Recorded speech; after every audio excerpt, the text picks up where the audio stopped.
It is not possible to accurately judge the nature of the disease and the causes of death of the Lykovs, since none of the doctors saw them at the time and the case history as a document does not exist. Therefore, my conclusions are based on the stories of the Lykovs who survived. The main points that I highlighted were as follows. The Lykovs fell ill at the end of September, almost all at the same time. The first, after long cooling in water, was to try. According to Agafya, he suffered from shortness of breath, had difficulty breathing, fever, chills. As can be concluded, Dmitry had severe pneumonia, from which he died a week later.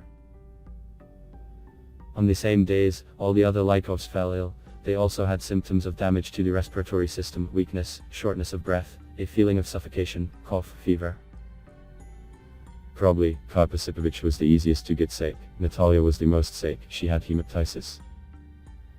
As the Lykovs say, after self-treatment with a decoction of nettle, rhubarb and bloodstone, celandine, their condition improved somewhat. However, hard work in the cold, digging potatoes from under the snow, preparing firewood, Dmitry's funeral, again led to a deterioration in the Lykovs' health. 7 symptoms of intestinal inflammation and bleeding from it, probably hemorrhagic enterocolitis, were added. With symptoms of complete exhaustion and loss of strength, he died. During Savina's illness, Natalya took care of him, did the laundry. By the way, after the death of Savin, all his dirty linen and outerwear were carried away from the hut and burned. It looks like the Lykovs understood that this could be a source of infection. After the death of Savin, Natalya's condition deteriorated again catastrophically, and after 10 days she died. At the same time Agafya was seriously ill and Karp Osipovich was easier. They also showed signs of pneumonia. Only by the end of winter did Agafya feel relief. The younger body coped with the disease. From what has been said, the conclusion suggests itself that the cause of the Lykovs' illness and death was some kind of infection, the development of which was facilitated by cooling, hard exhausting work and, of course, the weakening or absence of specific immunity. The milder course of the disease in the eldest Karp Osipovich is probably due to the greater training of his immune systems, since he grew up and lived for many years in the world, in contact with many people, and therefore with many infections. According to my observations, Karp Osipovich gave up a little, wrinkles increased, his back was bent. There is no longer that easy, flying, gallant gait, although he still looks younger than his years, fast, mobile, physically strong enough. The grandfather complains of frequent pain in the back and lower abdomen, hearing loss. The latter is probably only a small trick of the old man, since the hearing test showed him to be in good condition. At a distance of about 15 meters, he hears a slight click of the camera well. Karp Osipovich still sees well, reads his books freely even in low light conditions. His sense of color is the same as that of Agafya, it is not disturbed, he distinguishes color correctly. Karp Osipovich's face is swollen, especially under the eyes, which is probably associated with mosquito and midge bites. With excitement, his hands begin to shake, shortness of breath appears up to 28 times a minute, the veins in his neck swell. However, there are no clear signs of pulmonary and cardiovascular insufficiency. To the question, how old are you? He answered -82. 3 years ago he said -84. Why? According to my calculations, Karp Osipovich should be 87 years old. Agafya has grown somewhat stuck. There is a slight swelling of the eyelids, possibly as a result of a change in the salt diet. And Agafya's eyes, it turns out, are grey-green. She notes that in the winter of 1981 there was a severe suffocation, it is both choking and choking, it is so hard, her strength has recently diminished, she began to get tired quickly, her sore hand interferes with her work. She complains of pain and swelling in the lower third of the left forearm, muscle weakness in this arm, a growth on the bone. Agafya also has a slight swelling of the joints on the hands. She feels in them, more in the morning, aches, numbness. Sis, I see a birch bark on the floor, I take it, there is no feeling, my hands endure, they have aches. It was from hard work in the cold, in the ground and dampness that she developed the phenomena of polyarthritis, inflammation of the joints. However, she refused the examination and our help. Clothes on Lykovs are no longer homespun. At first Karp Osipovich was wearing a light brown robe, like a hospital gown, dark trousers made of plain fabric and felt boots. Then, when he came to the fire, he was already in disguise, a grey felt hat, an almost black jacket, trousers and rubber boots, broad knee. Agafya was wearing a dark grey shirt, pants and fashionable rubber boots. Agafya saw a camera lying on a tree stump and did not go to our fire. Karp Osipovich came up and said that Agafya was afraid of our camera. We removed him, Karp Osipovich called Agafya. We spent the night in the Lykovs hut on the floor. They were so cordially invited that it was inconvenient to refuse. Agafya was already asleep on the bench, and not on the floor, as 3 years ago. Karp Osipovich slept on a kovchik, a bench near the stove. The Lykovs got up at 7 o'clock in the morning. Between times we prayed, then we had breakfast. On the eve of the Lykovs, they cooked potatoes and soup, potatoes, rasula, rice groats. They ate everything, poured everything from the cup into a spoon. The potatoes were dipped in salt, maybe this is the reason for the swelling on the face. Agafya taught us how to make fire. A tinder is placed on the flint and a spark is knocked out by a crestal, a piece of a file. When the tinder gets warm, it is placed between two coals and the fire is fanned, and a splinter is inserted into the gap between the coals and it lights up. This is on fire for Agafya, but our attempts were unsuccessful. August 18. The Lykovs need to go to the lower hut to dry the berries, get a pine nut. We are going with them. He presented Karp Osipovich with a blue flashlight. The old man was overjoyed. Eyes lit up, smiled. He asked me to show you how to light it. I tried it myself, I liked it. Said it's from the sun, like the sun. Asked the price. I said 2-3 rubles. That's not very expensive, the grandfather stated. It turns out that he already understands prices. I explained to my grandfather that when the batteries run out, the light will be bad and will go out completely. How long will it burn, how to make it burn again? Followed by a question. Explained in detail and showed. The grandfather was satisfied. Agafya, as if in exchange, gave me a pair of her old moccasins, made of merle leather. A friendly exchange took place, everyone was satisfied. At 15 o'clock we all went together to the lower hut, leaving half of our things. The way took 35 minutes to the pass, and then descend for another hour and a half. The Lykovs tolerate physical activity quite well. So, when climbing a steep mountain for 30 minutes with a load on his shoulders, the breathing rate for Karp Osipovich was 32 times per minute, for Agafya -24, and for the members of our expedition it ranged from 36 to 40. After a 2-hour journey through the mountains, Karp Osipovich without stopping, he immediately took up other hard work, while the members of the expedition needed rest. On the way, Agafya showed the place where last year they put out the fire for 2 days. They were afraid that it would go to the upper hut. They extinguished until they lost their pulse, then they were sick for a long time. According to Agafya, only the rain stopped the fire. The trail goes all the time through blueberries, lingonberries, honeysuckle bushes constantly come across. Agafya showed us natural plantations of badan with surprisingly large leaves like cabbage. In the years of famine, they collected incense, boiled the root in 7 waters, and ate. They also used but to dye clothes shovels. Agafya walks along a path about 30 meters from Vyacheslav, who smokes, and expresses displeasure. What a bad smell, there is nothing to breathe. This is a demonic occupation.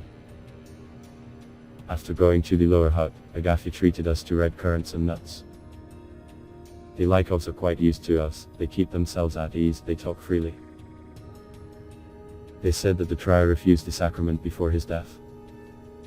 The Lykovs interpret this as, I did not want to die, I was young, I wanted to live. Before his death, Savin asked for fresh and salted fish and white bread and butter. The fish were given, but they did not have time to bring butter and bread from the geologists. Before her death, Natalya bequeathed Karp Osipovich and Agafya to live in the lower hut, closer to people and better arable land. The Tri is buried near the lower hut behind the stream, Savin and Natalya at the upper one, together with their mother, who died 22 years ago from hunger. It was a terrible year, a terrible harvest failure, even the animals were gone, said Karp Osipovich. The Lykovs' morning begins with Agafya's words, Taiga, bless. And the prayer begins. The Lykovs already eat rice, buckwheat, they especially love and consider oatmeal useful. Groats are sent by co-religionists and relatives. Eat 2 times a day. When they work hard, they still eat potatoes at lunchtime. The roof of the hut is covered with gutters. In a log split in half, a chute is hollowed out in the middle and the roof is covered, laying the logs alternately up and down with a chute. We watched Agafya bake bread. It includes dried potatoes with corn, ground to flour and wheat or rye flour in a ratio of about 6:1. The Lykovs have daily bread, ordinary, everyday, and festive. It is whiter than daily bread and is made of a bagel. Vasko, a new word heard from the Lykovs, means good in a superlative degree. By evening, Vyacheslav was going to go to the geologists. They tried to persuade him not to go for the night, but referring to the lack of time, he still left. There is something restless in my soul. Geologists are about 20 kilometers away, and there are 4 hours of daylight left. Yes, and walking alone without a weapon in an unfamiliar taiga is not at all safe. Will it work somehow? I slept at night with Lev Stepanovich in a tent. We are trying to separate from the Lykovs so as not to infect them, which we set up not far from the hut, meters from the cliff. It rained most of the evening and night. August 19. After breakfast, the members of our expedition went to the upper hut for the rest of their belongings. Karp Osipovich blessed us on the road. The Lykovs themselves remained in the lower hut. Walking light was not so hard, despite the almost continuous uphill climb. Yes, probably, and we are already being drawn into the load. Weather with variable rain all day and evening. But we seem to be getting used to wet feet and clothes. Walking light, you can clearly see what pristine beauty is around. Going into the hut, they photographed her interior, objects and clothes. New additional windows have been cut in the Lykovs' huts. In the middle of the hut there is a stick with a metal trident at the end. This is a device for a torch, called light. The chimney on the hut is wooden, a hollowed out log, coated with clay from the inside. The chisel of the Lykovs from pre-revolutionary times with the stigma of some Petrov catches my eye. In the hut I counted 18 sacred books. There are very old ones, literally decayed at the edges. Some fat old book stands on the shrine and, probably, has not been opened for many years. It is covered in dust and turned black.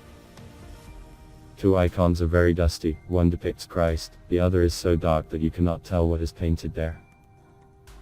Most of the books do not have the year of publication, but on 2 we find, Psalter, in leather binding, was published in the Moscow Old Believer book printing press in the summer of 74-23, the front book, tells about what and how it will be after death, published in 74-19. In the hut everything is mixed up, old, made by the Lykovs, things and donated, civilians, 7 axes, many knives, scissors, candles, files, wire, enamel dishes, several pairs of rubber boots. Agafya was presented with a colored umbrella, but she does not need it at all, it lies under the roof. A flower is growing on the window in a birch bark tusa. Agafya has planted it. Under the roof hang beautiful camas skis made by Agafya from willow and spruce. I can imagine how worried the Lykovs are now, that we are alone in the hut. We will still do quite objectionable deeds.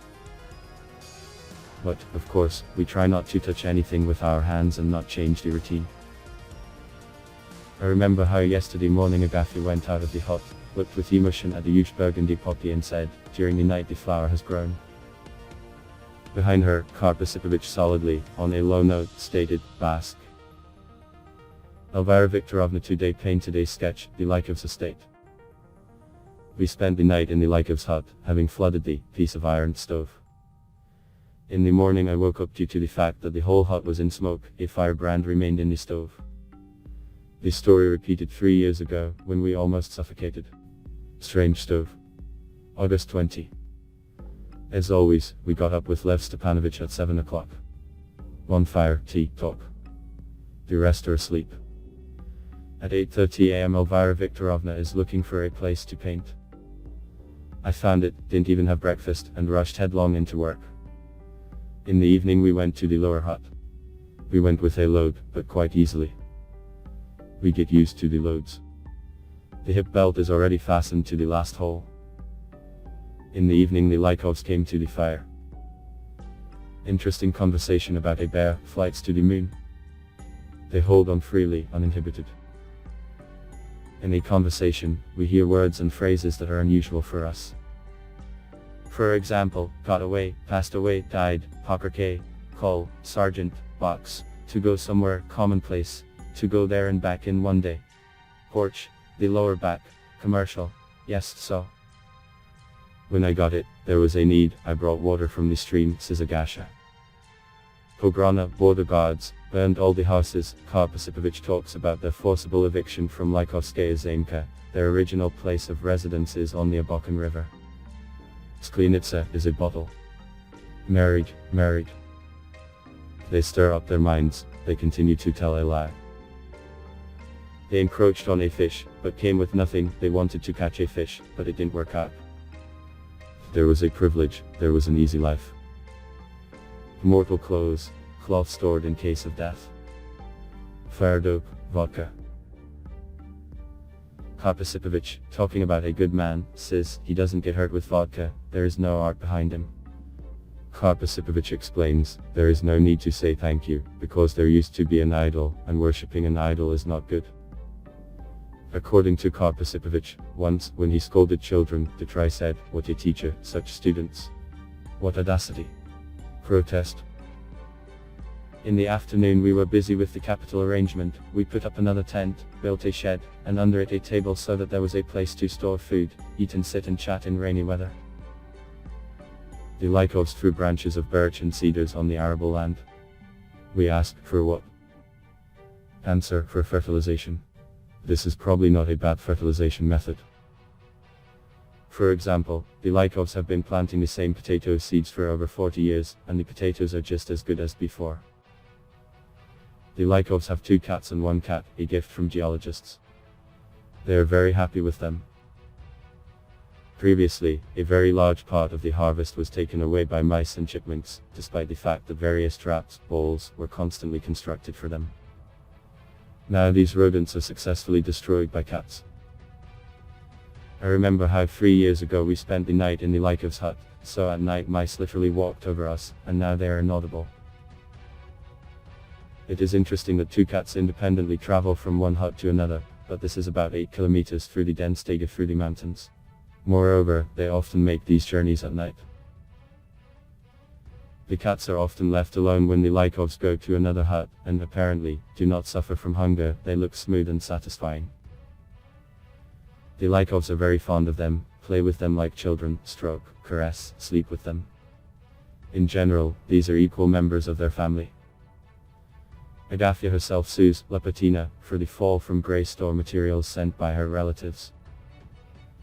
She sews quickly, skillfully, she also cut herself. We praise for a good job, she smiles shyly, but it is noticeable that she is very pleased.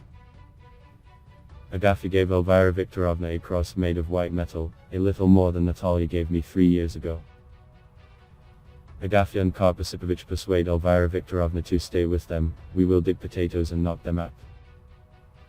Nikolai Mikhailovich asked Agafya to show his sore hand. She laughed and refused. Then he says to Elvira Viktorovna, if Nikolai Mikhailovich was a Christian doctor, I would show him. Probably, this should be understood in such a way that they would accept the help of a baptized doctor of the same faith with them. In the conversation, it turns out that the Lykovs do not recognize healers and wise men. Agafya says, what is the use of magic? The body heals, but the soul destroys. Upon learning that my toothache is aching, Agafya gently teases me, saying, Doctor, let him heal himself. What phrases! It is immediately felt that Agafya remembers much from the Holy Scriptures by heart. August 21. Sunday.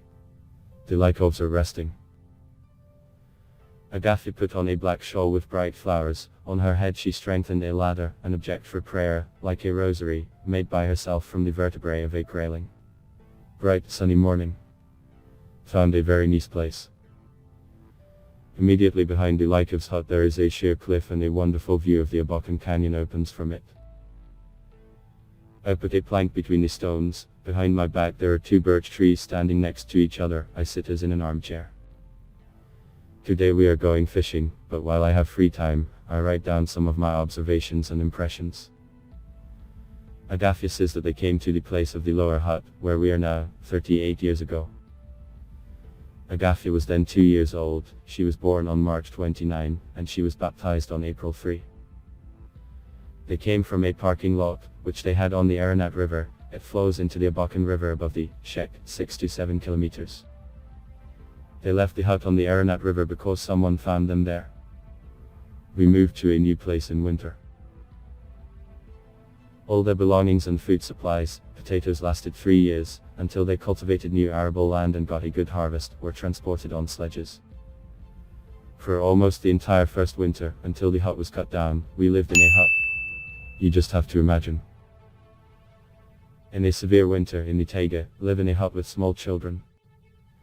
Please share this video on your social networks, using the buttons under the video, and subscribe to the channel.